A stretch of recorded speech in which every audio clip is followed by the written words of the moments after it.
Was the Buddha the first quantum physicist? Astonishing teachings of the Buddha. Welcome back, everyone, to Mind Podcast. It is clear that we can touch objects, observe events, visualize and describe mental images, and feel emotions within our consciousness. However, the Buddha stated that all of these are not real. They are merely illusions, and their true nature is emptiness, shunyata. Most scientists, scholars, and Western philosophers who study Buddhism are astonished and amazed by the Buddha's bold and transcendent discoveries. Indeed, the concept of the emptiness of all phenomena is exceedingly difficult to comprehend, as it transcends ordinary understanding and intelligence. Throughout the course of human civilization, and even today, no philosophical or religious system has proposed such an idea, except for the Buddha's teachings. The Dalai Lama has explained that even if we come to understand the concept of emptiness through reasoning and accept that the individual self or ego does not exist, real-life experiences shaped by the reality around us constantly challenge that perception. Thus, even if we understand what ana, non-self, is, we still feel ourselves and others, this and that, good and bad, right and wrong. So, how can we truly understand and effectively apply the concept of emptiness in our practice and daily life? Let's explore this in today's video. To see more fascinating videos, don't forget to like this one and subscribe to our channel. The idea of emptiness implies that the essence of the world and all things is void.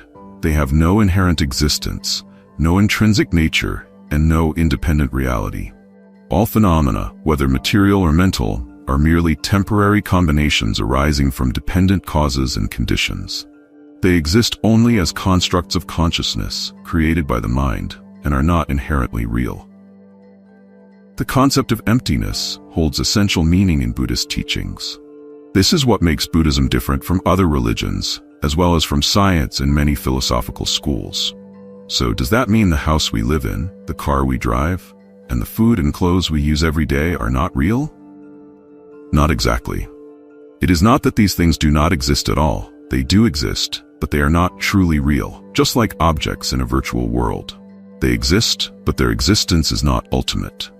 The 14th Dalai Lama has used quantum physics, also known as modern quantum mechanics, to relate to the concept of emptiness. We know that the material world is composed of many atoms from over 100 elements discovered in the universe.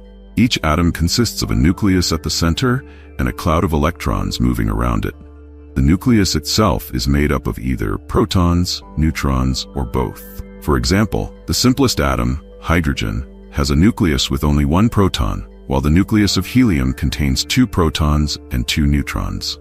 A proton, in turn, is made up of 2 up quarks and 1 down quark, while a neutron is composed of 1 up quark and 2 down quarks. This is how modern physics describes the atomic structure of matter. However, atoms are mostly empty space. Quarks and electrons cannot exist independently. They only exist interdependently within the structure of the atom.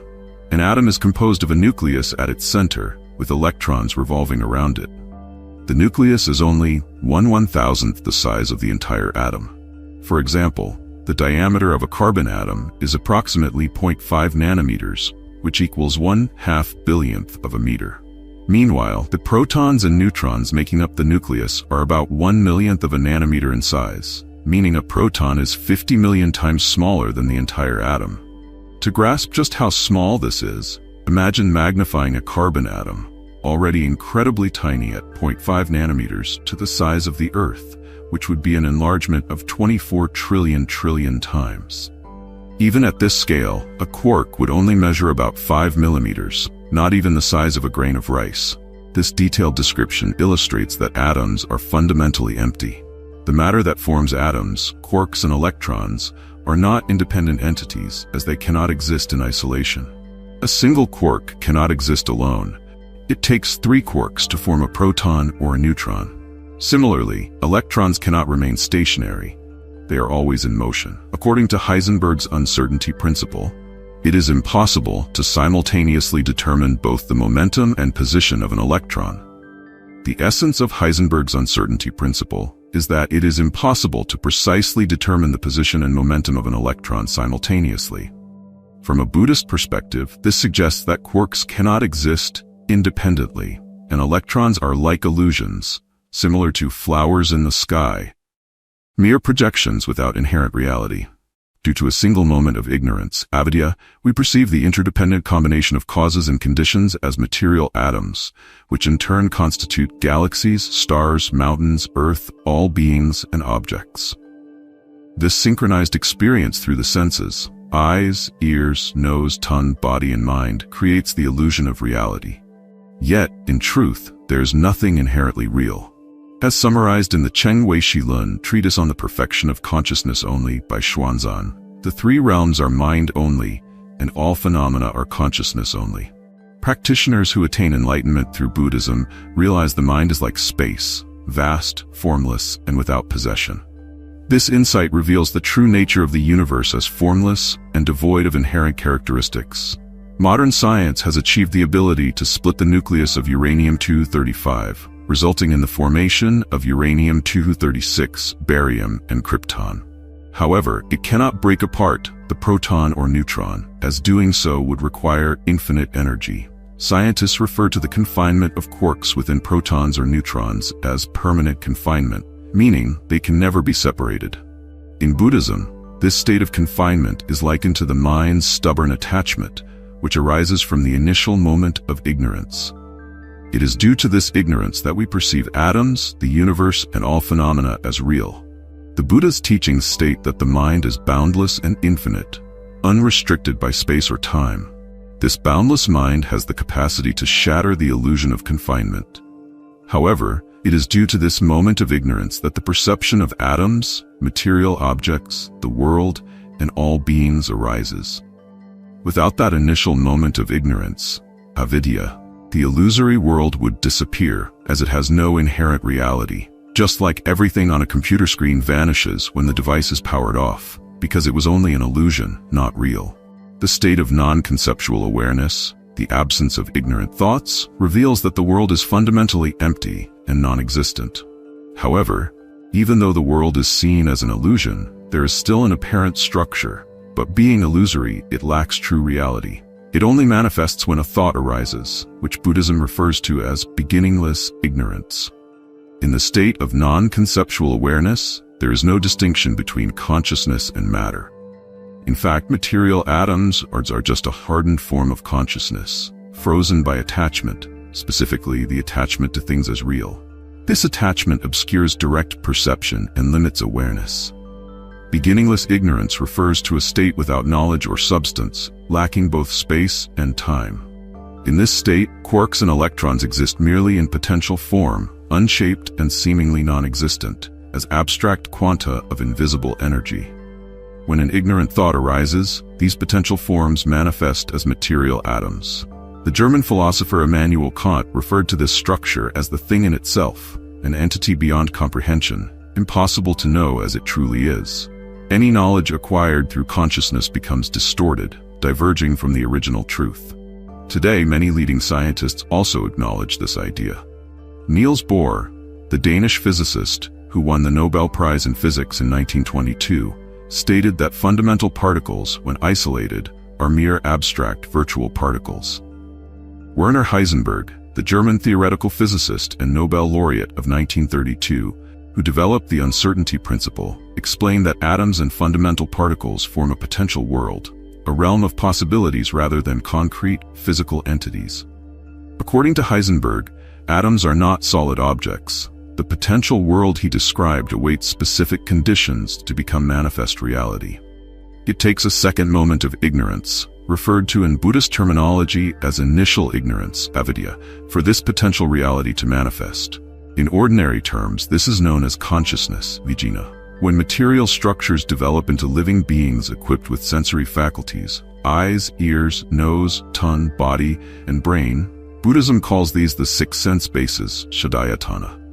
When these six sense bases interact with their respective objects, formed, smell, taste, touch, and mental phenomena, they give rise to the six consciousnesses: visual, auditory, olfactory, gustatory, tactile, and mental consciousness. Mental consciousness is a composite awareness arising from the interaction between the sense bases and sensory objects, giving birth to conceptual thought.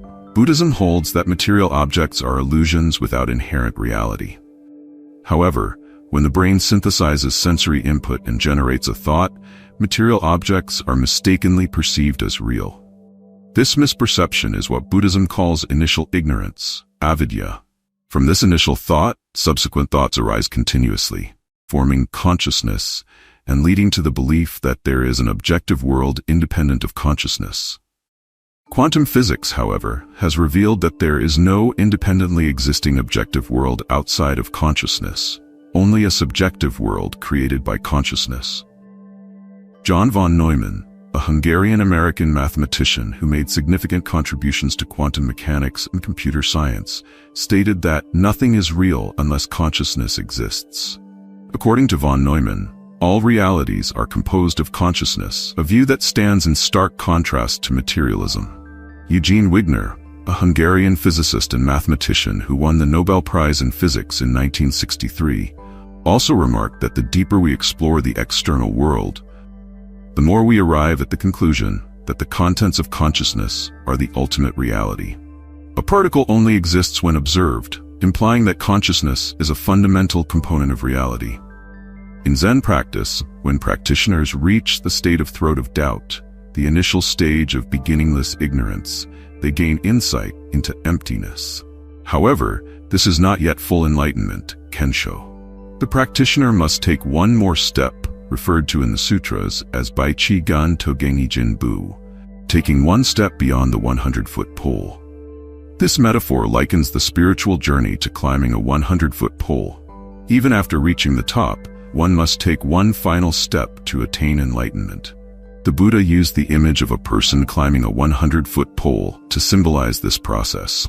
Even after scaling the full height of the pole, there remains one step that must be taken, a leap beyond thought and perception to reach true awakening. There is no longer a place to cling to, which is called non-attachment.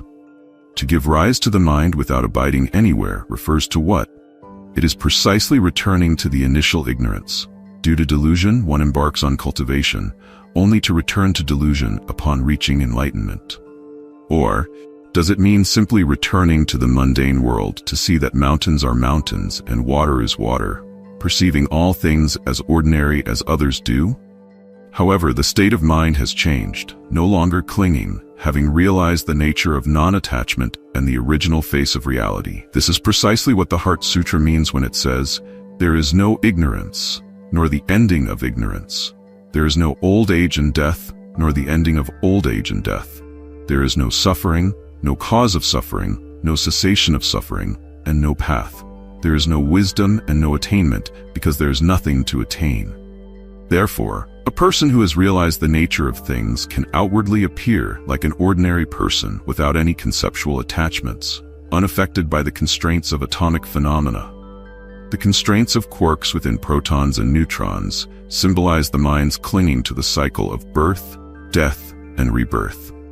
Breaking free from these constraints is liberation, freedom from birth and death, living in harmony with the Dharma realm of Indra's net, where principle and phenomena interpenetrate without obstruction.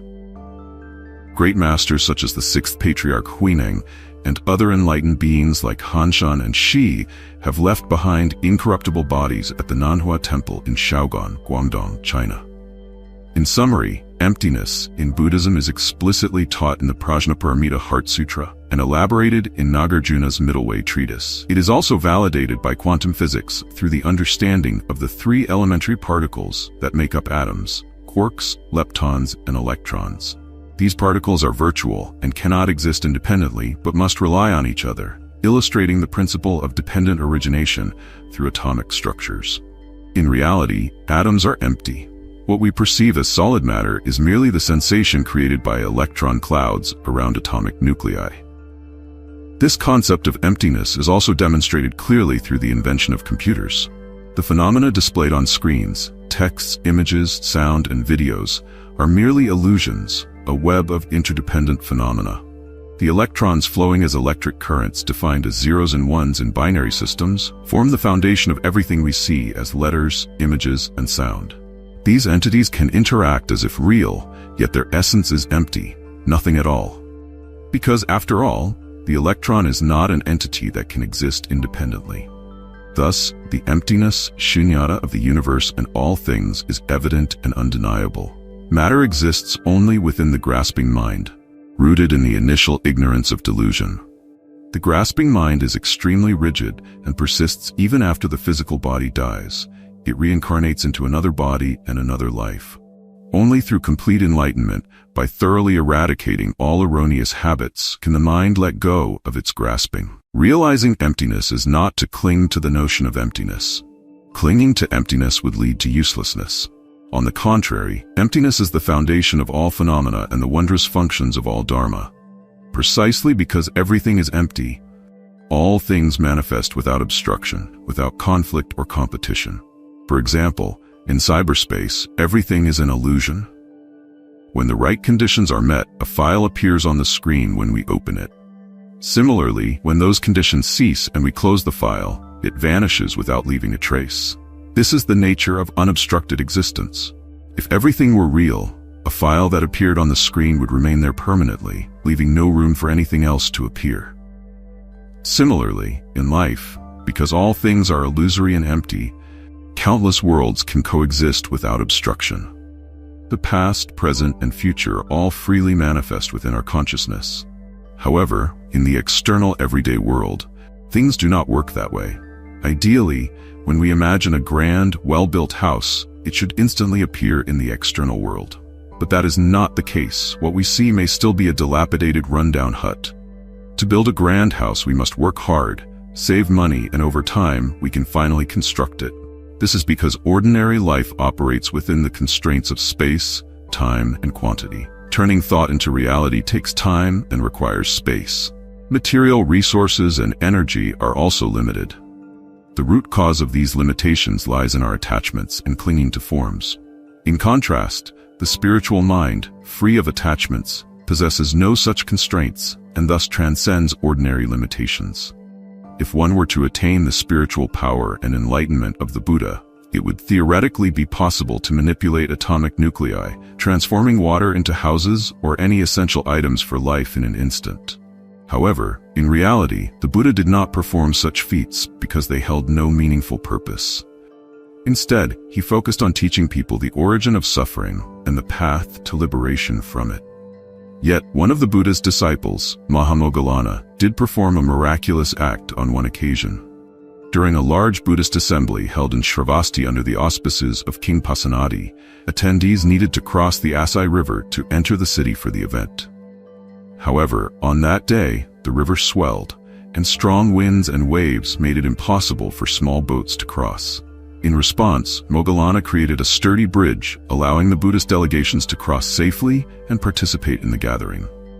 Similarly, according to the Christian Bible, Jesus performed a miracle during a special circumstance. At a sermon by the Sea of Galilee, attended by 5,000 men, excluding women and children, the crowd grew hungry. However, Jesus' companions had only 5 loaves of bread and 2 fish. Jesus broke the bread and divided the fish, feeding everyone present until they were satisfied, with 12 baskets of bread left over afterward. Even in modern times, there are Qigong masters with extraordinary abilities, like Zhan Baosheng and Ho Shan Yu, who reportedly can move objects through space using mental energy. When these objects are transported in such a way, they exhibit non-obstructive qualities, effortlessly passing through walls or solid matter, similar to how electromagnetic waves carrying radio or television signals penetrate walls and reach our receivers. Scientists have also been exploring teleportation methods. They transform an object into quantum states, transmit it across space, and reassemble it back into its original form at the destination. So far, they have successfully achieved this with photons, particles of light, and electrons, which are widely utilized in transmitting information through telecommunications networks and the internet. However, teleporting physical objects presents significant challenges because it requires infinite energy to completely transform a material atom into quantum form, a feat that current science has yet to achieve. Thus, in reality, only Qigong masters can achieve teletransportation through spiritual methods. True spirituality is a form of infinite energy. Understanding the emptiness, shunyata, of all things is not about clinging to nothingness, but about harmonizing actions and behavior in accordance with truth. When one comprehends the nature of emptiness, one realizes that all phenomena are impermanent. They are not real and exist only temporarily, never lasting forever. Similarly, all dharmas are without self. Things and events lack inherent essence or ego. With this realization, people come to cherish this fleeting life and respect the lives of all beings. They no longer overvalue the ego, which leads to harm for others and selfish gain.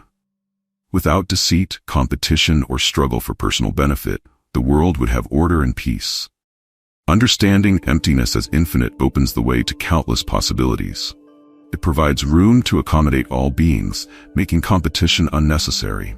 This serves as the foundation for building global peace and happiness.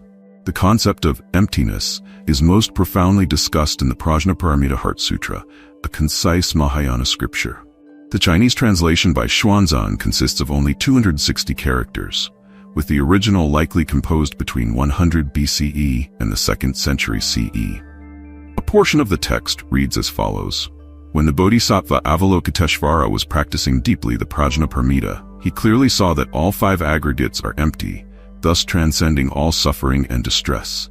Shariputra. Form is not different from emptiness, and emptiness is not different from form. Form is precisely emptiness, and emptiness is precisely form. The same is true for feeling, perception, mental formations, and consciousness. Shariputra, all dharmas are marked with emptiness. They neither arise nor cease, are neither impure nor pure, neither increase nor decrease. Therefore, in emptiness there is no form, no feeling, perception, mental formation, or consciousness. There is no eye, ear, nose, tongue, body, or mind, no sight, sound, smell, taste, touch, or object of mind. There is no realm of the eye up to no realm of mind consciousness.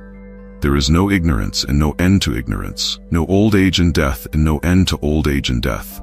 There is no suffering, no cause, no cessation, and no path. There is no wisdom and no attainment, because there is nothing to attain. The Bodhisattva Avalokiteshvara, by practicing the profound wisdom of Prajnaparamita, sees that all 5 aggregates are empty and thus transcends all suffering. Thus, one can transcend all suffering and difficulties. Shariputra, form does not differ from emptiness, and emptiness does not differ from form. Form is precisely emptiness, and emptiness is precisely form. The same applies to feeling, perception, mental formations, and consciousness. Shariputra, the emptiness of all dharmas is neither born nor destroyed, neither pure nor impure, neither increased nor decreased. Therefore, in this emptiness, there is no form, no feeling, perception, mental formation, or consciousness. There are no eyes, ears, nose, tongue, body, or mind. There are no sights, sounds, smells, tastes, touches, or objects of mind. There is no realm of the eye up to no realm of mind consciousness. There is no ignorance and no end to ignorance, no old age and death and no end to old age and death. There is no suffering, no cause, no cessation, and no path. There is no wisdom, and there is no attainment, because there is nothing to attain. Hopefully, today's video will help you gain a deeper understanding of emptiness and apply it effectively to your practice and daily life. Don't forget to share your thoughts and perspectives in the comments section below.